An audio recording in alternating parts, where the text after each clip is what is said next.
Bonjour, bienvenue dans cette nouvelle vidéo. Il s'avère que le mois de février étant très court, j'ai quand même trouvé le moyen d'acheter beaucoup trop de livres. La pile qui est à côté de moi va diminuer pendant la vidéo car c'est la pile des livres et encore là vous êtes hors cadre, ça continue. Sachant que j'en ai là sur moi parce que je vous les présenter en différentes catégories. Je vais commencer par vous parler de ceux que j'ai achetés en librairie.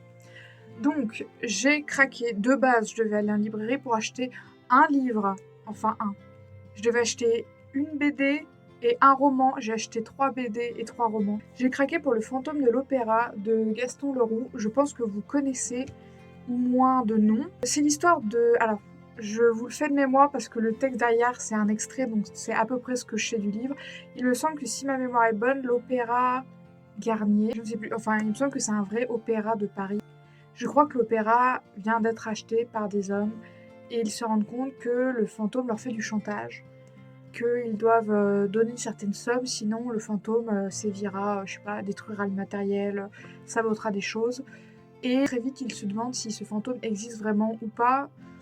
On ne sait pas trop, mais on me l'a vraiment très bien vendu et j'avais extrêmement envie de le lire. Ça pourrait être dans les petites lectures que je me lirai cette année. Mais j'ai également craqué pour Stella et l'Amérique, qui est un... Oula, vous pouvez voir la lumière que c'est doré derrière. J'ai vu, oui, qu'il était Grand Prix des lecteurs en 2025, mais ce n'est pas du tout pour ça que je l'ai acheté. Comme vous pouvez le voir, il est extrêmement court.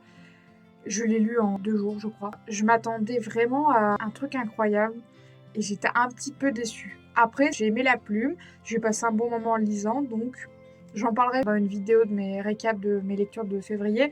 Mais voilà. Donc Stella l'Amérique, c'est l'histoire d'une jeune femme, Stella, qui a 19 ans et qui est prostituée. Elle se rend compte que les hommes avec qui elle couche, qui ont des problèmes de santé, eh bien elle les soigne en couchant avec eux. Sauf que vous vous doutez bien que bouche à oreille, elle va avoir de plus en plus d'hommes qui vont débarquer. Donc ça atterrit dans les oreilles d'un prêtre qui en informe son supérieur qui en informe le pape. Sauf que le pape, au début, il est ravi d'avoir une sainte américaine, il se dit « Merci, c'est cool, on en a pas assez ». Sauf que quand il découvre que c'est une prostituée, vous vous doutez bien que ça lui plaît moyen.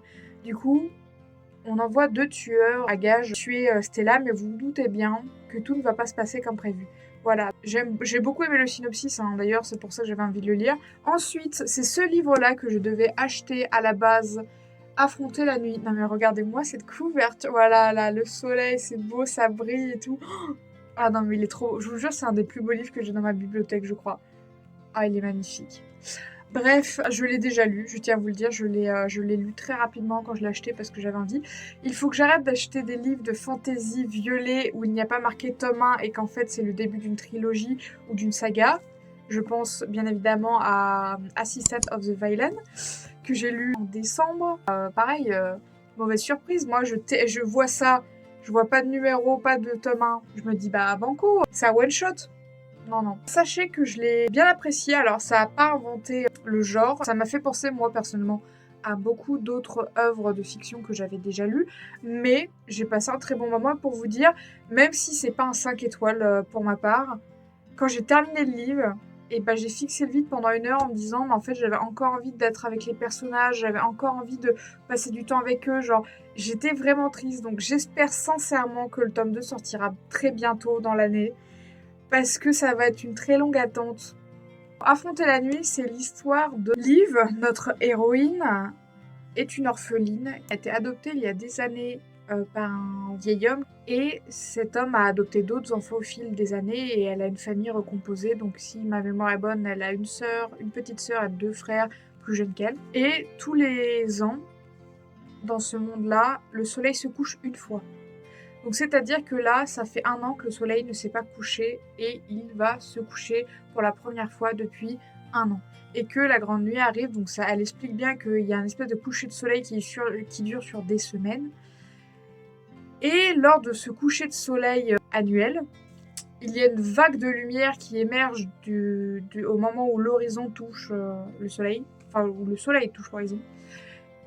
Et une vague de lumière en émerge, et si vous êtes touché par cette vague de lumière d'une certaine manière, vous pouvez recevoir le don d'Oria, la déesse de la lumière, et en fait, vous êtes élu parmi les autres, et vous devez rejoindre l'armée d'Oria, qui lutte contre les dragons qui je peux vous montrer la carte, ça sera plus pratique, dans cette région, et nous, on les suit ici, et l'île de l'Académie est ici. Donc, ils doivent affronter les dragons qui se manifestent beaucoup plus la nuit, car ce sont des créatures de l'ombre. Bien sûr, elle se fait des amis, elle a un capitaine sexy, bref, je ne vais pas trop vous en dire, mais j'ai vraiment passé un bon moment de lecture avec ce livre. Ensuite, j'ai acheté les normaux. Alors, pour faire simple, c'est un pari où des créatures vivent en toute simplicité. Je crois que c'est marqué loup-garou, djinn, sorcière, voilà. Et il tombe amoureux, je crois que c'est un vampire. Je ne l'ai pas encore lu. C'est marqué un garçon, un vampire, une romance, voilà. Donc, qu'est-ce que vous voulez que je vous dise? Moi, je suis... Si vous ne me connaissez pas, j'ai une petite passion pour les vampires depuis mon adolescence. Je tiens à préciser que je n'ai jamais lu Twilight. Quand j'ai vu ça, que c'était LGBT, que c'était une BD, que c'était des vampires et des humains, j'ai dit oui, non, mais effectivement, j'ai très envie de... Oh, c'est joli en plus. J'ai très envie de... Ah, il sent le livre neuf. Pardon, j'ai vraiment coupé ma phrase pour renifler mon livre. Ah ouais, il sent vraiment le livre neuf. Bref, et donc, bref, tous les critères étaient faits pour que moi je l'achète. Et je crois qu'il y a une phrase de... Voilà. Alice Oseman, donc vous le savez, le mois dernier j'ai lu un livre d'Alice Oseman, donc quand elle le recommande en général, j'avoue que j'y vais un peu les yeux fermés. Ensuite, la BD que je devais acheter, je vous l'avais même dit dans une vidéo ultérieure, c'était L'Enfantôme de Jim Bishop. Alors, je l'ai déjà lu, bien évidemment, je l'ai lu le soir où je l'ai acheté, il me semble. Notre héros, qui n'a pas vraiment de prénom, est convoqué au collège par son conseiller d'orientation, directeur, j'arrive plus trop à me rappeler, comme quoi il est le plus nul avec ses deux autres camarades du collège et que s'il n'arrive pas à avoir son bac, eh bien leurs parents les tueront. Alors le speech m'avait un peu déjà, je m'étais dit bon, ok, pourquoi pas, mais je faisais confiance à Jim Bishop parce que j'ai adoré L'être perdu de lui, qui est vraiment, quand je vous dis adoré, je crois que vous vous rendez pas compte, c'est un vrai coup de cœur. Quand j'ai lu Mon ami Pierrot, je me suis dit, oh mon dieu, à la fois c'est dérangeant, mais c'est tellement poétique, beau, genre j'ai tellement aimé Mon ami Pierrot et la fin m'a tellement plu. L'Enfantôme m'a beaucoup plus dérangée. Pour des raisons... Non, mais j'en parlerai plus dans ma vidéo où je vous parle de mes lectures de février, mais je l'ai trouvée beaucoup plus dérangeante et j'aurais dû me fier à cette couverture. Je suis désolée, vous ne me ferez pas croire qu'elle est pas dérangeante. C'était quand même très bien, mais c'était un chouïa traumatisant. Et enfin, la dernière BD que j'ai achetée en librairie, je me suis dit qu'il était temps de dire au revoir à Esther. J'ai acheté le dernier tome des Cahiers d'Esther qui était sorti en juin de l'année dernière, mais je m'étais dit non, mais je suis pas prêt à lire la fin des Cahiers d'Esther. Et là, j'y suis allée, j'ai dit non, mais il faut que ça se termine dans mon cœur pour mon bien. Et j'ai lu ce dernier tome et c'était vraiment super et j'aime trop. C'est toujours des planches bicolores comme ça. Donc l'année des 18 ans, et vraiment, je vous le dis, hein, quand j'ai terminé la BD, j'ai eu ma petite larme de ça y est, les Cahiers d'Esther, c'est terminé. Je l'avais pris en cours. Je l'ai pris à partir, je crois que le tome de ses 16 ans venait de sortir, donc il y a 3 ans à peu près. Et cette fois, j'ai dit non, il faut que je le lise, il faut que je le termine. Du coup, je l'ai lu, il était très bien. Donc si vous ne connaissez pas les Cahiers d'Esther, c'est l'histoire d'Esther qui est une vraie petite fille, mais on comprend que c'est sous un pseudonyme, on va dire. Riyad Satouf est amie avec son père, et du coup c'est la fille d'un des amis de Riyad Satouf. Et en fait, il a commencé à lui parler quand elle était petite, donc quand elle avait 10 ans. Il s'est dit, mais c'est hyper intéressant d'avoir son point de vue. Et il la suit du coup de ses 10 ans à ses 18 ans. Après ses 18 ans, elle a dit que ça serait bien qu'elle vive sa vie en toute discrétion, vu que ce sont des vraies histoires qu'elle lui raconte, même s'il les met en planche et qu'il doit modifier certains détails, tout ça, ça reste quand même plus ou moins proche de la vie de cette jeune fille. Et du coup, là, c'était le dernier tome où elle passe son bac, elle se pose beaucoup de questions sur l'avenir, elle a un début ça faisait déjà 2-3 tomes qu'elle se posait des questions sur la politique, tout ça. Donc on voit sa famille, ses frères, ses parents. Et j'ai adoré les dernières planches où elle vide la cave, je crois, avec sa mère et où elle découvre les origines du côté de sa mère. Donc elle se rend compte qu'elle a un peu des origines qu'elle ne connaissait pas. Elle a même une arrière-grand-mère qui s'appelait Esther. Et elle se demande si c'est pas pour ça qu'elle l'ait appelée Esther, même si je vous l'ai dit, ce n'est pas son vrai prénom. Sauf que non, ils l'ont appelée comme ça pour d'autres raisons, parce qu'ils aimaient bien. Et j'ai adoré la dernière planche sur le jeune garçon qu'elle a dragué dans le métro parisien. C'est vraiment chouette de suivre ce chemin de vie. Elle fait le parallèle sur une de ses planches de elle, quand elle avait du coup 11 ans, de ce qu'elle attendait de ses 18 ans, donc dans le tome 1 et du dernier tome. Et elle dit finalement, de tous mes rêves que j'ai faits, j'ai arrêté la moitié de mes trucs. Enfin, ça s'est pas du tout passé comme elle l'imaginait, mais c'est ça, grandir. J'ai passé un super moment, mais vraiment, j'étais très triste de terminer cette série-là. Ensuite, bah écoutez, on va attaquer cette magnifique pile à côté de moi. Donc ceux-ci sont des livres qu'on m'a donné / trouvé. Maria Chapdelaine de Louis Aymon.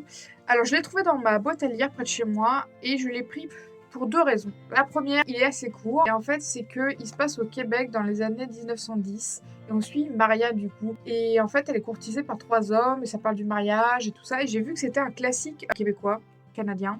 Parce qu'en fait, je me suis rendu compte que très vite, mes lectures, si elles n'étaient pas françaises, étaient anglaises, mais j'en ai quand même beaucoup américaines. Donc je me suis dit que ça serait bien que je m'ouvre à d'autres horizons.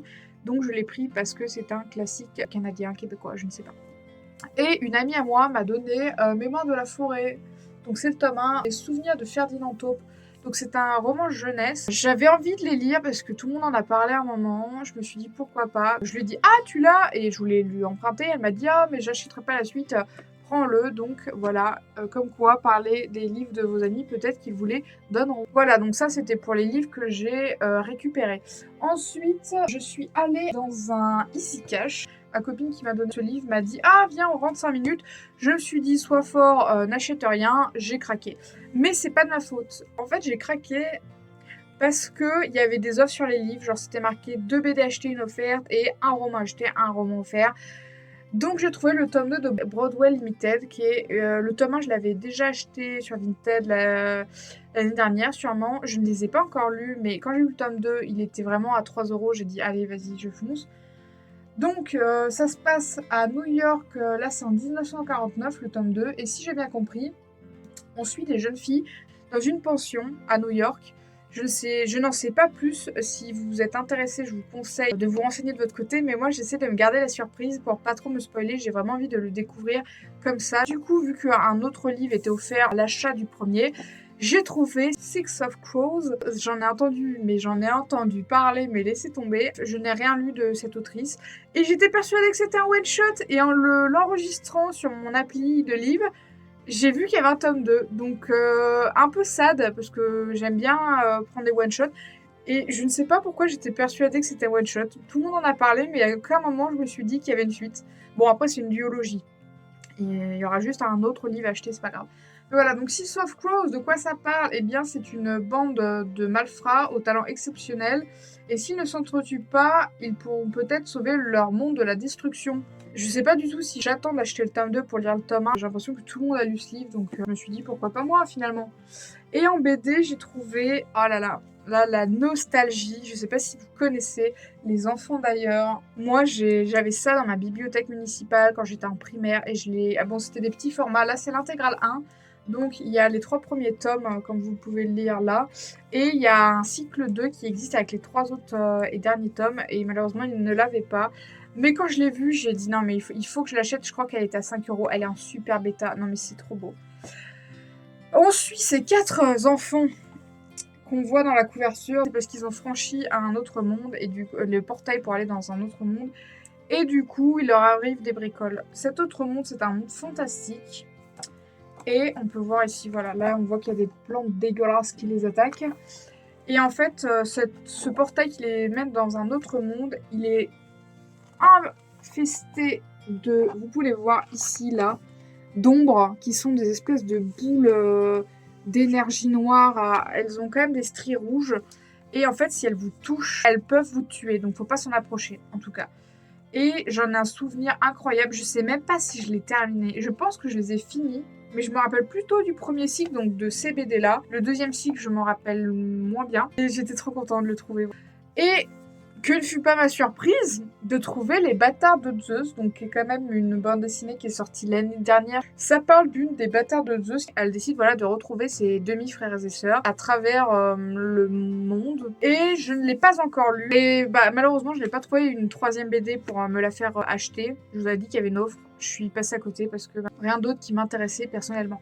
Voilà, après, tout ce qui reste, là, ce que je vais vous présenter, c'est des achats Vinted. Ne me jugez pas, parce qu'en vrai, j'ai craqué et je m'en veux un peu. Donc, on va enchaîner dans le non-jugement tous ensemble. J'ai commencé avec 24 heures dans la vie d'une femme. Ça parle d'un scandale qui a lieu sur la Côte d'Azur car mademoiselle Henriette, une femme, s'est enfuie avec un jeune homme qui n'est passé là qu'une journée. Du coup, le narrateur tente de comprendre cette créature sans moralité avec l'aide inattendue d'une vieille dame anglaise très distinguée. Donc voilà. Ensuite, j'ai acheté La voleuse de livres. Alors, je suis pas trop récit autour de la guerre, première ou seconde, hein, c'est pas ce que je préfère, mais je lis très rarement des récits qui parlent de la guerre. Et en fait, on me l'a tellement vendu, La voleuse de livres. Genre, c'est un des livres préférés d'une booktubeuse que j'adore, que je me suis dit non, mais laisse-lui une chance. Bon, après, lui, c'est un petit pavé quand même. Donc je me suis dit, bon, laisse-lui une chance, et je l'ai trouvé pas cher sur Vinted, et je l'ai acheté avec d'autres livres, c'est aussi pour ça. Ah ouais, il fait quand même 630 pages à peu près. Si vous ne connaissez pas La voleuse de livres, c'est l'histoire d'une petite fille qui est juive en Allemagne, et en fait, ses parents la laissent dans une maison d'amis à eux pour, je sais plus si elle est vraiment cachée ou s'ils la font passer pour leur fille.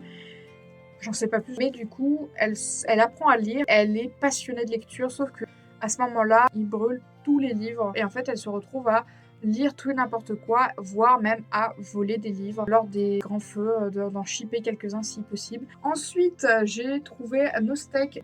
Émeric Caron, vous connaissez peut-être parce qu'il a fait de la télé, donc Nostek.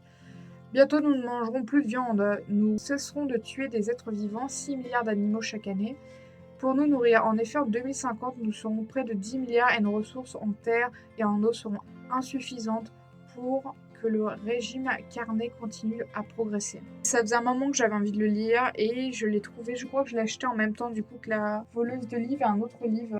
Également, je me suis trouvé Emily Dickinson, Car l'adieu, c'est la nuit. Ça faisait un moment que j'avais envie de lire plus de poésie. J'avais lu Sappho.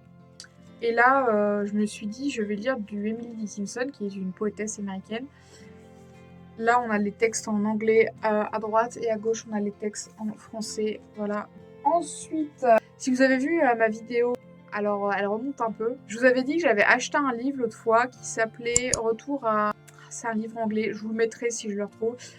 Je l'ai acheté juste parce qu'il était en poster dans la chambre de Charlie Spring dans Heartstopper. Donc c'est pour vous dire, quand une œuvre parle d'une œuvre, en général, si j'aime cette première œuvre, je lirai les œuvres qui en découlent. Un appartement sur Uranus, c'est cité dans les cahiers d'Esther, le dernier tome que je viens de vous présenter. Et bien il se trouve que elle en parle, elle dit que ça a l'air bien, qu'elle l'a feuilleté, mais malheureusement elle l'a perdu quelque part. Et ça parle d'une personne qui n'est pas genrée, et c'est un thème qui m'intéresse. Du coup, je me suis procuré sur Vinted, il est en excellent état. J'ai pas trop eu envie de me spoiler, pareil, mais voilà, un appartement sur Uranus. Ensuite, j'ai craqué. Bah tiens, je vous parlais d'Heartstopper, si j'en parle pas dans une vidéo, je meurs, il faut croire. L'album Souvenir d'Heartstopper. Je me suis refait les 3 saisons en ce début d'année 2025 et j'avais pas eu assez de ma dose habituelle. Donc je me suis dit, qu'est-ce que je pourrais lire en attendant la sortie du tome 6 ? Et en fait, dedans, il y avait des petites BD inédites. Donc là, si vous reconnaissez, c'est Monsieur Farouk et Monsieur Adjaï qui sont dans la série. Je les aime tellement. J'aimerais trop qu'il y ait une série sur eux. Ils sont tellement mignons. Et du coup, voilà, il y a les chambres. On voit, c'est les mêmes que dans la série, je vous jure. Il y a la chambre, ça doit être Charlie, ouais, on voit musique Daft Punk. Ah bah c'est ça que je vous disais, retour à Breed Shed. Ah mon anglais, bah voilà, et bah regardez. C'est ce livre-là que j'ai acheté. Je l'ai lu, et si vous êtes fan de Heartstopper, je pense que ça pourrait vous plaire. Il y a un peu des petites infos, des petites BD, machin, en plus. Où est la vraie vie? Twisted Tale. Je l'ai acheté sur Vinted parce que je me suis dit, mais est-ce que les réécritures Disney sont si bien que ça?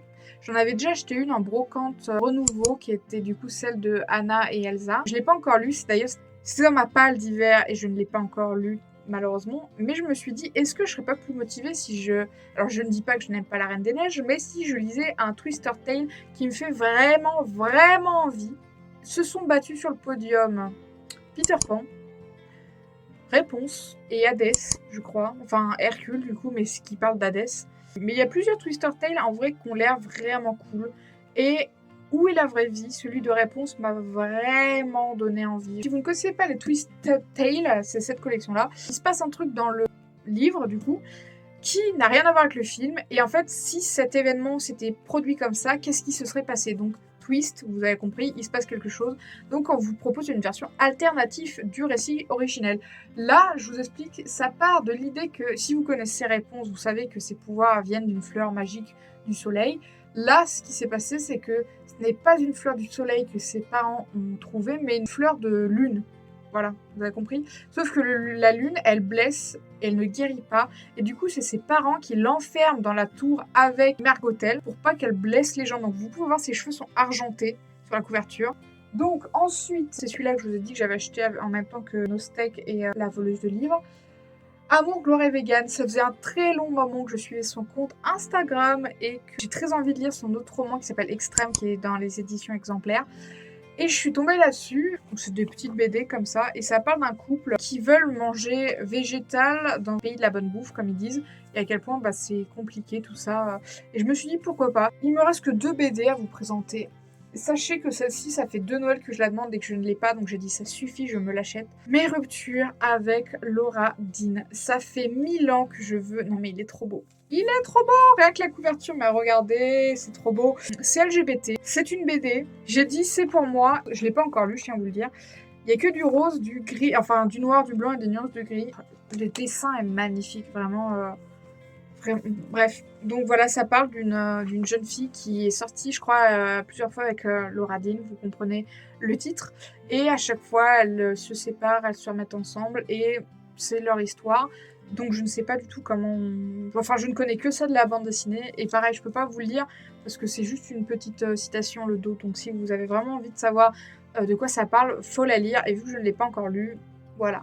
Et la dernière BD que j'ai achetée, je vous explique. Le Roi des oiseaux, une réécriture des contes russes. Et j'avais déjà lu La princesse guerrière, si je dis pas de bêtises, que j'ai adoré. Vraiment, La princesse guerrière, je vous la recommande à fond. J'ai adoré ma lecture, j'ai passé un trop bon moment. Et en fait, en lisant La princesse guerrière, je me suis rendu compte qu'il faisait des refs, mais genre je pouvais comprendre sans, mais voilà, à d'autres contes que je n'avais pas. Et en fait, Le Roi et l'oiseau, c'est un peu le tome 1. Mais c'est, voilà, vous pouvez les lire indépendamment, mais c'est bien d'avoir les deux. Et du coup, je me suis dit, il faut que je l'achète parce qu'en plus, j'adore les dessins. Oh là là, bah, je viens d'ouvrir une page déjà, j'adore les dessins, j'adore les couleurs. Oh, il y a un lion là, il est magnifique. Donc, à part que ce sont des contes russes revisités, que c'est très bien dessiné, que c'est très bien écrit, c'est tout ce que je sais de ce livre. Je ne sais pas de quel conte ça parle, mais si jamais La princesse guerrière, il y avait une réécriture de Baba Yaga, qui est la plus connue, hein, celle avec sa maison avec des pattes de poulet qui se déplacent. Bon bah j'ai fait le tour. J'ai essayé de vous résumer au mieux du coup mes achats de février, donc j'espère que ça vous aura donné envie de lire. J'espère que je vous ai fait découvrir des livres et j'espère que vous ferez de bonnes lectures très prochainement. Voilà. Donc je vous dis à une prochaine. Ciao!